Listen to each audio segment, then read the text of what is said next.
छत्तीसगढ़ के मुखिया का भी एक बयान आया था कि आदिवासी सबसे ऊंचे वर्ग के हिंदू हैं, ऐसी कुछ चर्चा चली थी। आदिवासी हिंदू नहीं है, क्या ऐसा संविधान कहता है? इसके ऊपर आपसे मैं कुछ चर्चा करना चाह रहा हूं।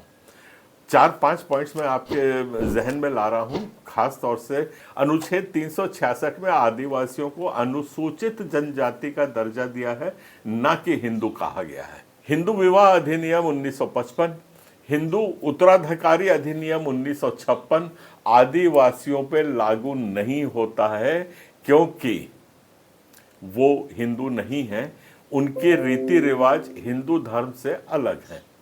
ये ऐसा हमारे संविधान का मानना है। सुप्रीम कोर्ट ने 2001 में सूरजमणि स्टेला कुजूर मामले में स्पष्ट किया है कि आदिवासियों के विवाह और परंपरा हिंदू कानूनों से बाहर है। 5वीं और 6ठी अनुसूची आदिवासियों की विशिष्ट सांस्कृतिक पहचान और स्वायत्तता को संरक्षित करती है।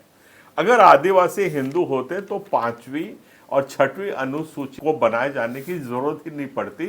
वो क्यों बना है, इस तर्क को बल देता है कि संविधान ने भी माना है कि आदिवासी हिंदू नहीं है। अब चलते हैं थोड़ा ब्रिटिश काल की ओर रुख करते हैं। ब्रिटिश जनगणना 1871 से लेकर के 1941 तक होती रही, जहां आदिवासियों को एनिमिस्ट, प्रिमिटिव या ट्राइबल रिलीजन माना है, ना कि हिंदू माना है। अब वैदिक काल की थोड़ी सी चर्चा कर लेते हैं। आदिवासियों का सरना धर्म है, जहां प्रकृति की पूजा होती है।